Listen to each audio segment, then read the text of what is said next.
شروع کنیم. مادر باشین. علیکم السلام. سلام خوب است. بخیر است. چطور است؟ سلام خوب است. بسم الله الرحمن الرحیم. الحمد لله والصلاة والسلام على رسول الله صلی الله علیه و سلم و علی آله و صحبه اجمعین. اللهم تعالی همه ما و شما را هدایت نصیب بکنه که مطابق قرآن عظیم الشان و سنت رسول الله صلی الله علیه و سلم زندگی بکنیم. یکی از خب ما آماده درس هم نبودم که درس بهم بودم. خب برادرها شیشتن. یک موضوعی که شاید دوستا بسیار کم شنیده باشن او است که یک مسلمان با نامهای الله چه قسم زندگی کنه. یک کس میگه من کت فلانی شخص زندگی میکنم، کت فلانی کت مادر خود زندگی میکنم، کت ازی. لکن انسان مسلمان چطور میتونه که با نامهای الله زندگی بکنه، با الله زندگی بکنه و با نامهایش. اینال وقتی میخوایم با الله زندگی بکنیم همون نامهای الله که در قرآن عظیم الشان و احادیث رسول الله صلی الله علیه و سلم ثابت است، مکلفیت ما است که نامها را یاد بگیریم، معنایش بفهمیم و مطابق از او زندگی بکنیم. حالا یک کس از شما سوال میکنه میگه من با نامهای الله چه قسم زندگی بکنم؟ با نامهای الله چه قسم زندگی بکنم؟ بیاین اینجا هسته، بیاین اینجا جای هسته. علیکم السلام. بیاین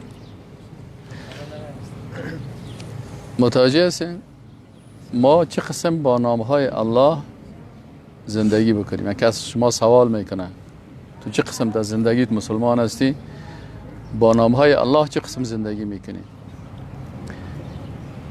اینال با نام الله تو زندگی میشه که انسان وقتی هر نام الله را یاد گرفت او را در زندگی عملی خود مطابقش زندگی بکنه. مثلا پیشتر یک برادر گفت که یکی از نامهای الله حکیم است.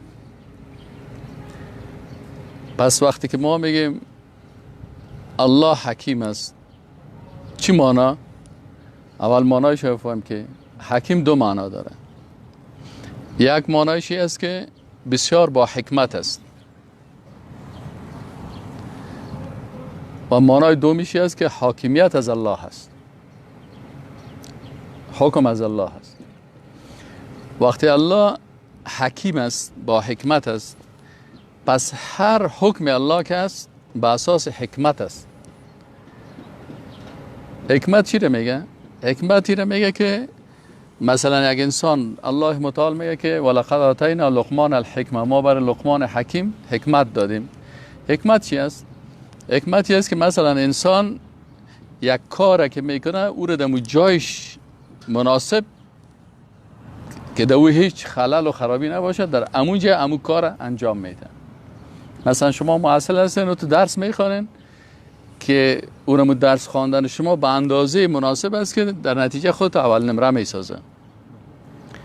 یعنی حکمت قرار دادن یک کار در امون جایی که او مناسبش 100% است. اگر شما یک کار میکنین که امور پسان یک سال بعد 2 سال بعد بر شما ثابت میشه که کار درست کردین و نتیجه بسیار خوبی داشته، پس شما یک انسان حکیم هستین. اما اگر یک کار 2 سال پیش کردین و حالا میگین که والا من 2 سال پیش بسیار بی عقل بودم کارهای خراب کردیم، باز شما حکیم نیستین. و مشکل انسانایی هستن که اکثر انسان‌ها همین قسم هستن. 2 سال پیش یک کار کرده، حال وقت از پیش پرسان کنی از 2 سال پیش خود پشیمان است، پس این حکیم نیست. حکیم کسی است که کار را میکنه که وقتی 2 سال بعد 3 سال بعد 10 سال بعد نتایج از او را میبینه میگه کار خوب کردیم. اینال انسان ها بسیار کم است که حکیم باشن و اگر حکیم هم باشه و تو حکیم در یک بخش اگر حکمت داشته باشه در بخش دیگه حکمت نداره. مثلا شاید یک نفر در درس خواندن بسیار خوب حکمت داشته باشه، اول نمره شه، لکن همراه پدر خود بسیار رابطه خراب داشته باشه، پدرش از پیش راضی نباشه، باز همی نقصان است در حکمتش. اما الله متعال که این ذات حکیم است، حکمتش چی است؟ یعنی کامل است. وقتی ما عقیده داریم که الله حکیم است، با حکمت خود هر کاری که الله کرده، هر حکمی را که بالای ما کرده او را تطبیق میکنیم، پس میگیم که چون الله این حکم کرده، مثلا الله ما را گفته که ریش بگذار، حالا اگه کل دنیا بگه که ریش بد چیز است، اگر عقیده داشته باشم که الله ذات حکیم است، اگر نفسم بگوید که ریش نداشته باشه، اگر همسرم بگوید، اگر دوستا بگوید، اگر جامعه بگوید، اگر کلگی بگوید، پس من میگم نه، وقتی که الله گفته که شما اینمی سنت تطبیق بکنین، پس معلوم میشه که اینمی از حکمت الله هست. من شاید بسیاری از حکمت‌هایش نفهمم و من نیازم ندارم که چون بنده هستم کلش بفهمم، چون حکم الله هست، حکیمانه هست. روزه هست ما میگیریم، شاید یک کسی بگه والا از نگاه علمی چی قسم فایده داره، از نگاه ساینسی چی فایده داره، از نگاه طبی چی فایده داره، از نگاه اجتماعی چی فایده داره، از نگاه اقتصادی چی فایده داره. ما چی جوابش میگیم؟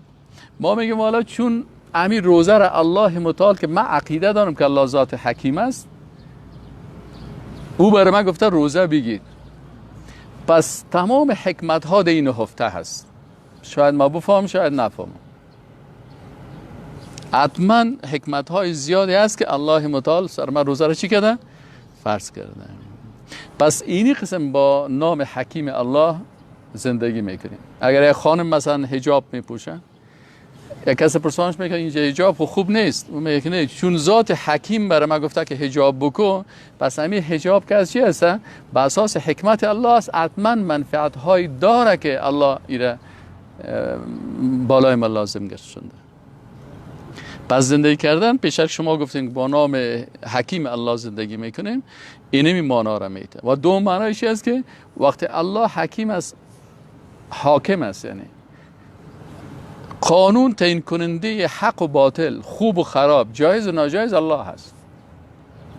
12 نظام است در اسلام. مثلا نظام سیاسی هست، اول نظام اعتقادی است، دوم نظام عبادات است، سوم نظام اجتماعی است، چهارم نظام اخلاقی است، پنجم نظام سیاسی است، ششم نظام قضایی هست، هفتمش نظام اقتصادی هست، هشتمش نظام مالی هست، نهمش نظام تعلیمی و تربیوی است، دهمش نظام فرهنگی است، یازدهمش نظام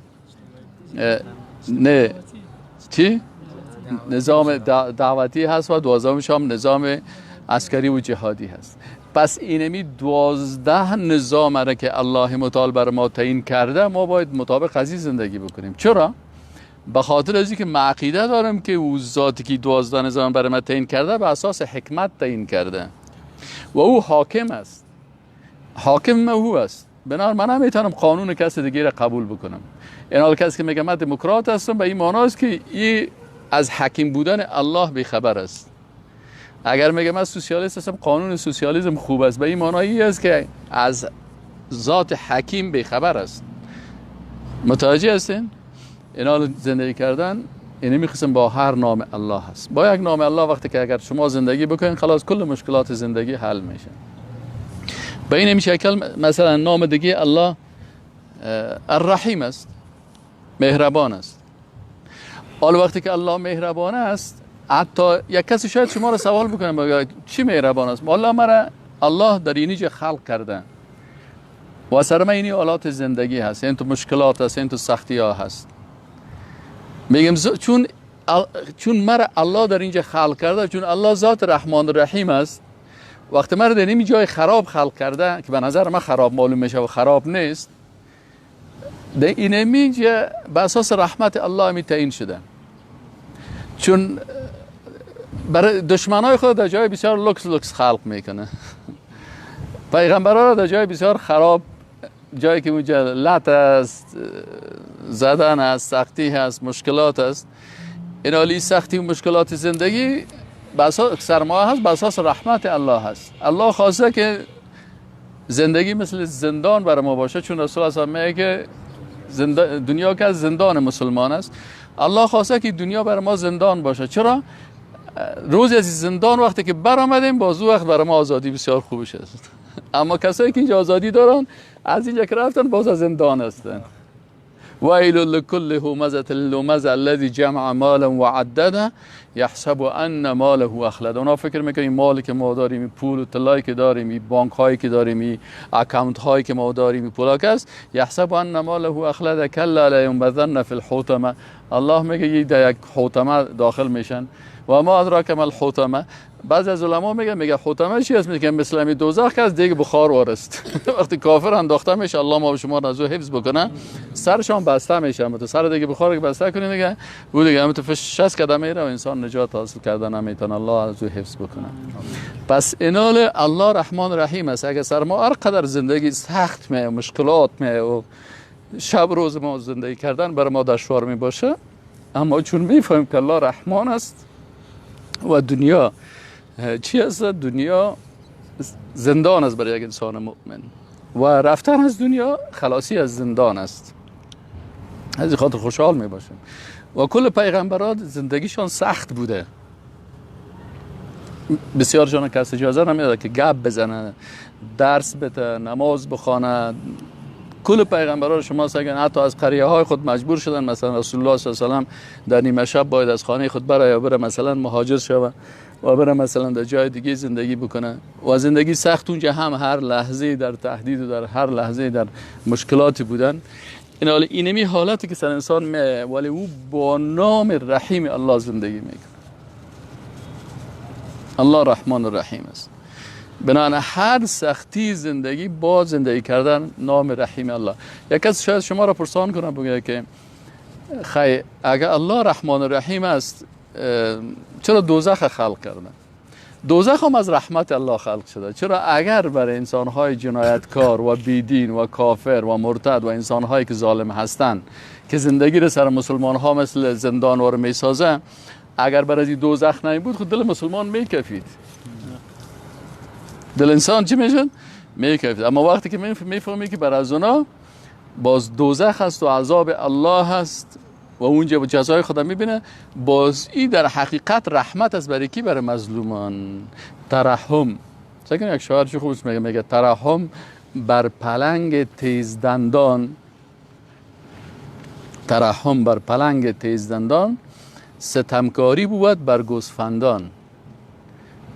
اگر یک کسی رحم بکنه سر پلنگ و برای او رو از باغواش بکشه و بگه این بیچاره چرا داخل قفس باشه برای و در سرکا چی شود، اینال این پلنگ که سرش رحم کردی چیزی که گوسفنداست کلش از بین میبره. اینال اگر برای کافر و بیدین و مشرک دوزخ نمی بود، این در حقیقت چی بود؟ ستمگاری بود بر مظلومان. پس الله متعال رحمان رحیم است، عادل است. عدالت الله تقاضا میکنه که باید چی باشه؟ باید زندانی باشه و او دوزخی باشه که برای انسان ظالم و جنایتکار امو باید باشه که او جزای خدا ببینه. به اینمی قسم اینمی است که شما هر نام الله متعال پیش خود یادداشت بگیرین، یک نام الله رو با معنایش یاد بگیرین. مثلا من دو نامش گفتم، نمیتونم کل نام‌ها رو براتون بگم. نه، اینمی قسم هر نام الله رو وقتی که بگیرین، مثلا شما یک نام الله هست الرقیب. من با نام الرقیب چه قسم زندگی کنم؟ چه قسم مثلا تو مسلمان هستی با نام الرقیب الله زندگی میکنی؟ الرقیب به این معنی است که الله 24 ساعت را مراقبت میکنه. یعنی ما و شما اگر در یک جای می باشیم بر ما میگن که اینجا یک سکیوریتی کمره است، یک کمره امنیتی است، در اونجا چقدر با احتیاط حرکت میکنیم. متوجه هستی؟ بسیاری وقتا بسیار احتیاط حرکت میکنیم که کامera تصویر ما را میگیره و او با ساعت میشه و ما رسوا نشم. از این خاطر بسیار احتیاط میکنی. حتی در وقت خوابم زیاد احتیاط میکنم، کمپل تا خوب بسته میکنم تو نشه که در خوابم مثلا لود بزنم کدام جای بدنم برهنه باشه و سکیوریتی کامرا والا وقت سایل کرده و استفاده کرده. ایناله اینمی کمره الهی که 24 ساعت بالای سر انسان است، 24 ساعت مراقبت میکنه انسانه. پس وقتی که یک انسان مسلمان مطابق از این نام الرقیب زندگی میکنه، این مسلمان حتی جرأت گناه را نمی داشته باشه. چه وقت انسان به گناه جرأت میکنه؟ وقتی که نام رقیب الله یادش میره، فراموش میکنه که کسی مرا مراقبت میکنه. اگر همون لحظه بفهمه که من مراقبت میشم، سعی کنید در قرآن عظیم شان الله متعال میگه که فمن یعمل مثقال ذره خیر یره. فمن یعمل مثقال ذره خیر یره میگه یعنی شما اگر یک به اندازه مثقال ذره یک عمل نیک کردین در روز قیامت رو به چشمتان میبینین. و من یعمل مثقال ذره شر یره. اگر کسی یک کار زشت کرده به اندازه یک مثقال ذره او رو هم میبینه. چی معنایی رو میبینه؟ به این معنا که کامره های سکیوریتی هستن. اینال ما او رو کامره های الهی رو با کامره های مخلوق تشبیه نمیکنیم. یعنی او هم ثبت میکنه یا هم ثبت میکنه، منتها فرق میکنه تکنولوژی ها. این تکنولوژی انسان است که قسمی کمرگک داره، نه تو نصب میکنه چی میکنه. اما ای که الله متعال چه قسم اینمی اعمال انسان کلش حفظ میکنه، مثل که در اینمی چیزا حفظ میشه، این اعمال باز براتون نشان میده. فمن یعمل مثقال ذره نگفته که یخبر بهی خبر داده میشه، بلکه گفته یاره او رو به چشم خود میبینه. آیاتم دی و تجدوه عند الله. وما تقدموا لانفسکم تجدوه عند الله. ایناله پس چی است؟ چه قسم با صفت الرقیب الله شما زندگی میکنید؟ شما با صفت رقیب الله این قسم زندگی میتونید بکنید که الله متعال ما رو 24 ساعت مراقبت میکنه. پس انسان خو حیا میکنه. والله احق ان یستحیا منه. الله مستحق تر است انسان از او زیاد حیا بکنه. از این خاطر میگه حتی در تشناب وقتی که میرین اگر از الله حیا داشته باشی، از ملائکه حیا داشته باشی، همونجا باید یک لنگک داشته باشی داخل چیز حمام. تنها هستی، ولو که تنها هستی تو نگویی که مثلا من تنها هیچ وقت نیستی. اصلا هم انسان که است که میگه من تنها هستم هیچ تنها نیست. چرا هر لحظه الله تو رو مراقبت میکنه، بر اساس علم الله تو رو میبینه. ملائکه امرای تو هست، کرامن کاتبین هست، حفظات کرام امرای تو هستن و شیطانی که میخواد تو رو وسوسه بکنه او هم که تو هست. بنابراین انسان هیچ وقت تنها نیست که بگه والا من تنها هستم. این حالی نمیخواستم که با امرای صفت اسم نام الله که الرقیب است زندگی میکنی. بنابراین او کسایی که عقیده بسیار قوی دارن، ایمان بسیار قوی دارن و الله را با امو صفت رقیبش خوب میشناسن، ای حتی جرأت گناه را نمیداشته باشه. چی که گناه بکنه یعنی جرأت نمیداشته باشه. اما ما و شما چرا گناه میکنیم؟ اشتباه ما چی است که بسیاری وقتا امون نام الله، امون صفت الله است پیش ما چی میشه؟ شیطان وسوسه میکنه، نام فراموش است. یک وقتی که خوب گناه را کردیم باز یاد ما میگه والا خاک در سر تو شیطان، مرا بازی شیطان این کار که تو کردی من خودم بلد نبودم. این چیزا رو تو خودت اختراع کردی و تا والا لسان گناه را اختراع کرده که بیچاره شیطان هم شاید نه. شیطان خب بسیار پیر است، نه چند سال است، بسیار کلاسیک است تو تاریخ زندگی. بسیاری چیزایی که حال پیدا شده شاید از ذهن شیطان هم نمیگشت. فهمیدین؟ این حال انسان چه قسم با هر اسم الله زندگی بکنه، این وظیفه مسلمان است. هر نام الله را یاد بگیرین، فهمیدین؟ و با جوابش داشته باشی که با کدام نام الله چه قسم زندگی. اگر نداشتی جوابش تو مسلمان صحیح نیست. 99 نام الله هست. 99 نام الله هست. باید هر نام الله را بفهمی. مثلا الله کی است؟ الله میگن او ذات است که یعنی خالق است که ذاتش عبادت میشه و شریعت از او چی میشه؟ اطاعت میشه. پس تو چه قسم با همین نام الله زندگی میکنی؟ وقتی گفتی من بنده الله هستم به این معنا که بغیر از الله و کس دیگه عبادت نمیکنی، سرت پیش مخلوق هم نمیکنی. اینال یک نفر وقتی که میره پیش یک مخلوق سجده میکنه، برای یک مخلوق سر خود خم میکنه و از او رکوع میکنه و سجده میکنه و از او شفا میخواد، از او مثلا به او پناه میبره به مخلوق، پس الله را نشناخته. چرا؟ الله اونمو خالق است که او مستحق است که عبادت شود. کسی دیگه مستحق از این نیست. ملائکه نه، ملائکه هم نیست.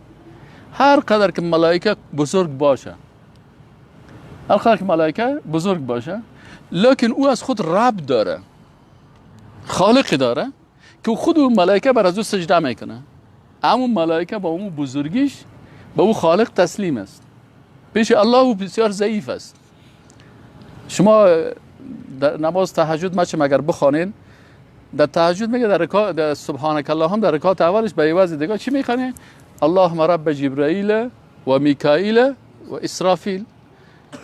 اما وقت نیم شب، وقتی که 3 شب بیدار شدی، در رکعات اول وقتی که تهجد شروع میکنی، میگه اللهم رب جبرائیل و میکائیل و اسرافیل. یا الله، تو ذاتی هستی که رب جبرائیل و میکائیل و اسرافیل هستی. مثلا یک کسی شما در کتابا میخوان که جبرائیل تو یک مخلوق است، ملائکه که چند صد تا بال داره، 700 بال دارن. ملائکه هستن که مثلا چندین بال دارن، تا 700 تا 500 تا 400 چقدر. و بال از که بزرگ است. وقتی که رسول الله هم توصیف میکنه جبریل امین علیه السلام، میگه جبریل امین رسول الله هم یک دفعه در معراج دیده بودن، یک دفعه دیگه میگه رسول الله هم در پیش حرا دیدنشونه. میگه وقتی من رسول الله هم دیدم که در چوکی شیشته که پاش در زمین میخوره، سرش در آسمان است. بزرگیش به این اندازه است، یعنی بزرگی جبریل. لکن وقتی که نماز تهجد میخوان چی میگی؟ بهش میگه یا الله جبریل چقدر کلان است، میکائیل چقدر بزرگ است، اسرافیل چقدر بزرگ است. بزرگی‌های از هستن، لکن تو رب کل از اینا هستی. من این خیلی بنده که هستم خورتره که تو را مثل مرچه واره. اگه ما شما در مقابل ملائکه خود قرار بدیم، ملائکه چی هستن؟ ملائکه مثل که مرچه در مقابل ما و شما هست.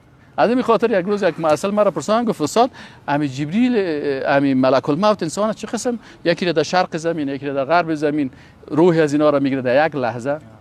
ما گفتم تو یک دانه توپ در پیشرویت جور که یک دانه کره پیشرویت بان از خاک در بین از این مرچه را پرتو. برای خود یک آمر بگو آمر صاحب دمی توپ چند تا مرچه را بکشم، ورت میگه که 50 تا. یک بکسک در بغل که توپ بزن 50 تا مرچه میمره، این بغل دیگهش بزن 50 تا دیگه. برش بگو که نه امی مرچا را کلشان گنگس کو، امی یک لوتک بده ما و شما در بین نمی کره زمین مثل نمی توپ هستیم که در مقابل ملائکه قرار داریم. او مثل ما تو نیاز نداره که بده و این طرف قرار سایل داره، کجا رو چپا کنه نیست چپش کن، اینجا چپا کنم یک ثانیه یکی در امریکا میکشه، یکی در اینجا روحش قبض میکنه. پس ما و شما در مقابل ملائکه مثل چی هستیم؟ مثل یک مرچه که خورده که ما و شما میتونیم با یک دانه خشت.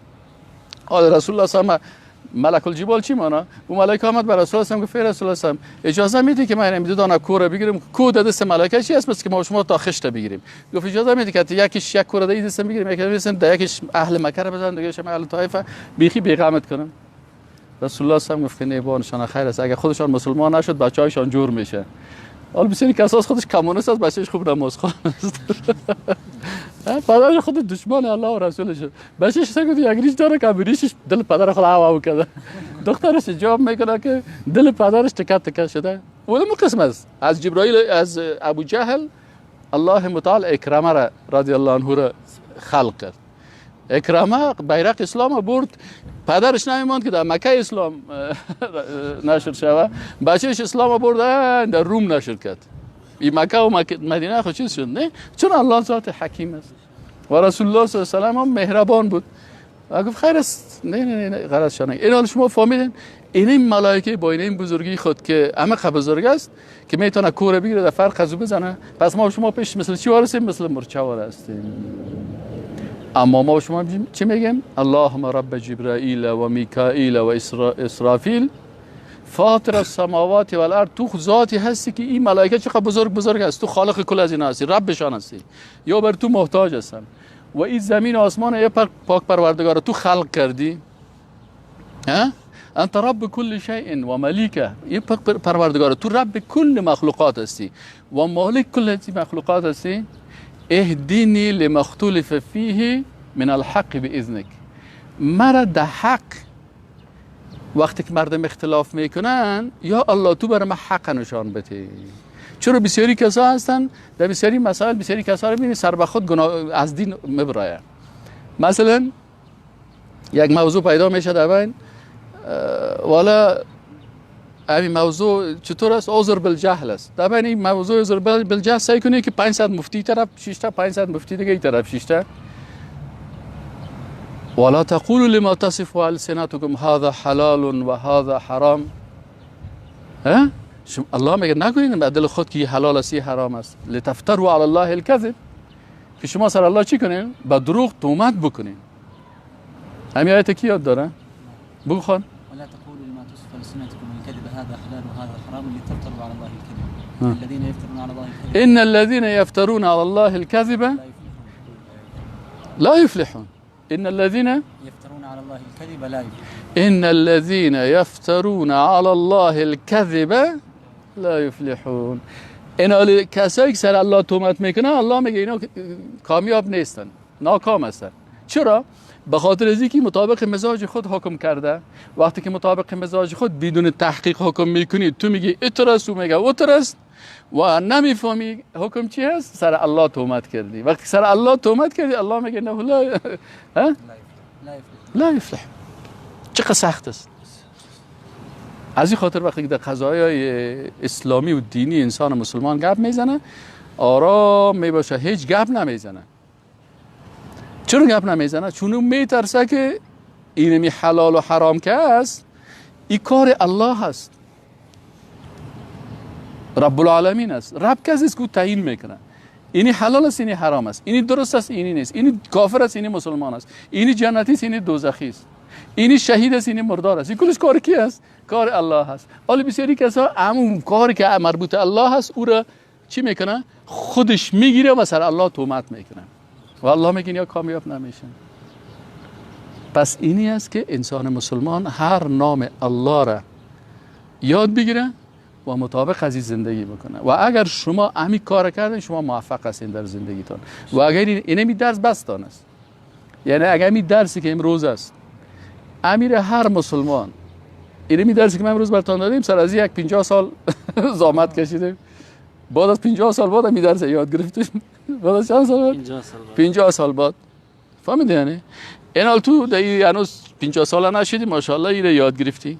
اگر بتانی خودت مطابق اینمی زندگی بکنی، اینمی علم است که فکر کو که از دکترام کردن بلندتر است.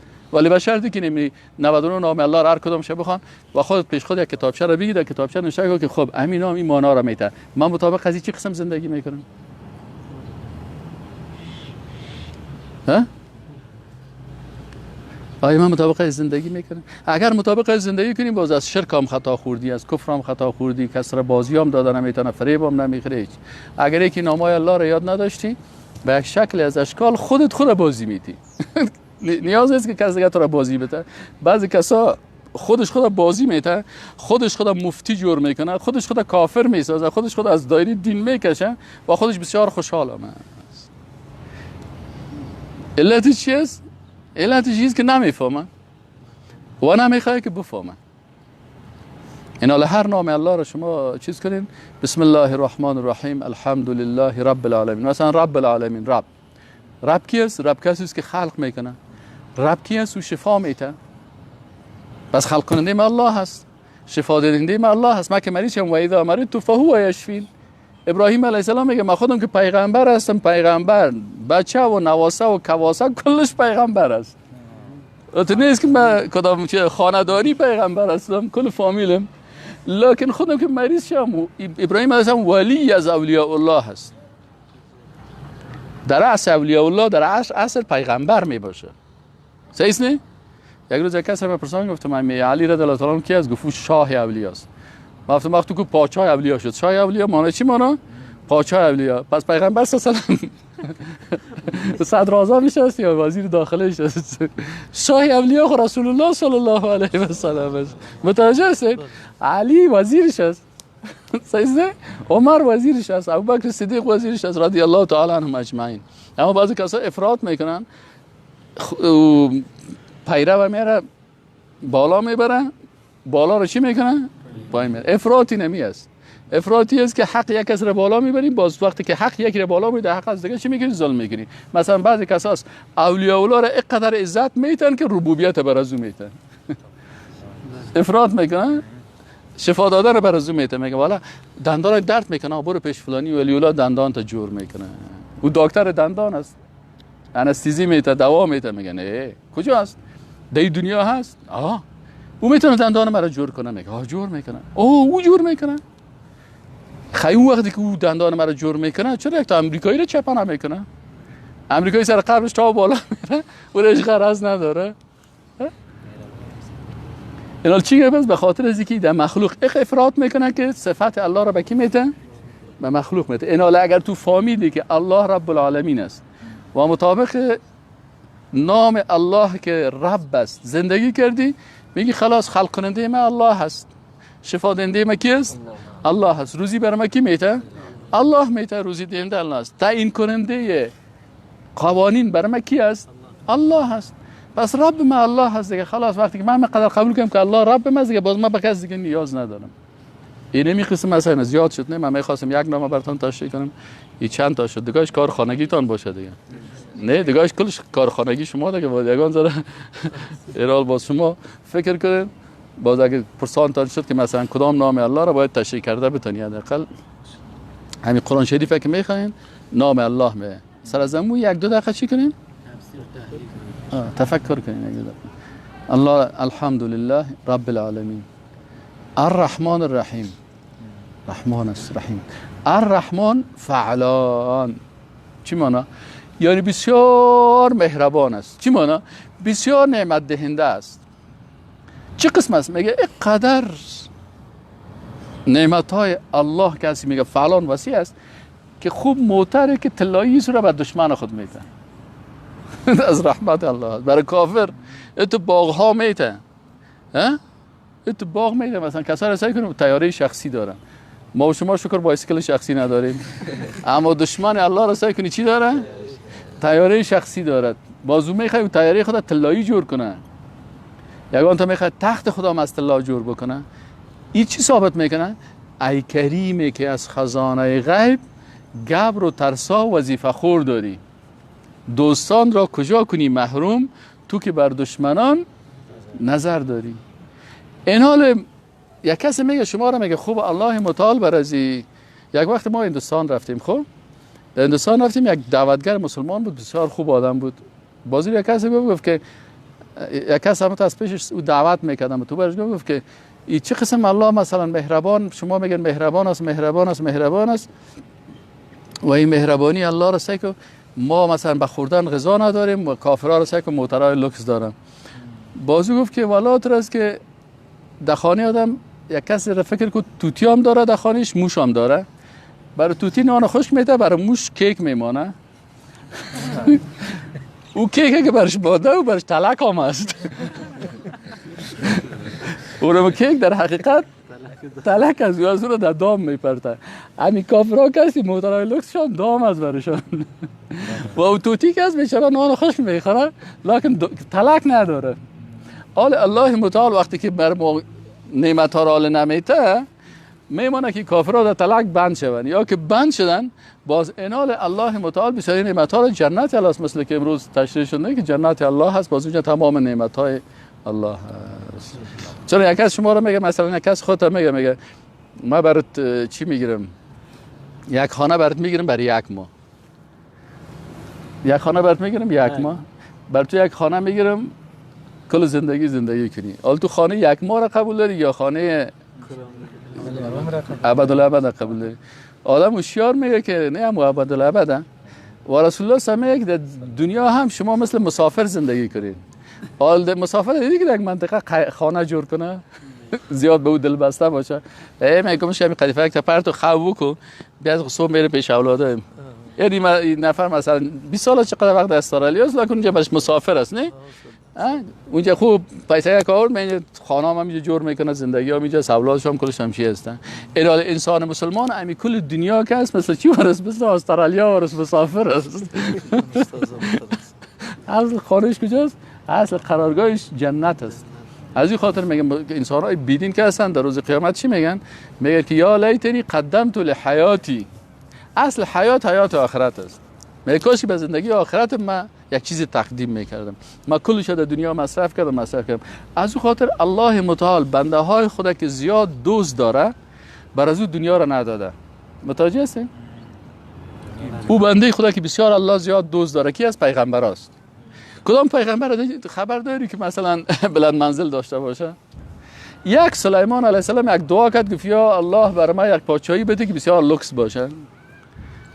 پیغمبر بود، الله دعایش قبول کرد.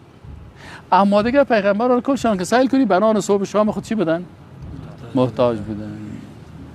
یعنی از پیغمبر ما شما الله او تخلصش چی است؟ حبیب الله، دوست الله هست. ابراهیم علیه السلام خلیل الله، سیست نه؟ نوح علیه السلام نجی الله. آل امی رسول الله هم حبیب الله هست. اگر دنیا پیش الله ارزش میداشت باید برای رسول الله هم یعنی دو کور کلش طلا جور میکرد. ولی رسول الله صلی الله علیه و خانمش چی میگه؟ من دیروز یک حدیث خانم ده و حدیث خانم میگه ما که در مدینه منوره آمدیم تا روزی که رسول الله صلی الله علیه و رحلت کرد ما شکم سیر نان نخوردیم. حتی از نان جو میگه شکم ما سیر نشد. نان جو کالده نان باید 10 درپا میتنه. تو میتونی میل بیل دادانه بگیری بخوری افطار کنی. اما خانواده رسول الله صلی الله علیه و از او سیر نبود. چرا؟ الله متعال برای پیغمبرها و برای دوستای خود اصل نعمت در کجا نگاه میکنه؟ در جنت میره که خانه دائمی هست. این خوراک‌های موقتی رو میده برای که بالامای لوده و به عقلی که به سر از او ایمان خدا میفروشه، دین خدا میفروشه، عقیده خدا میفروشه، کل چیز از دست میده و بالاخره باز هیچ فایده نمیکنه. و دیگر از که مرد باز بچه‌اش کلگی سر میراث جنجال داره. الله متعال همه ما و شما را برای حق مستقیم صراط المستقیم الله متعال هدایت بکنه و الله توفیق بده که هر نام الله را بشناسیم و مطابق از او زندگی بکنیم. السلام علیکم و رحمت الله و برکاته.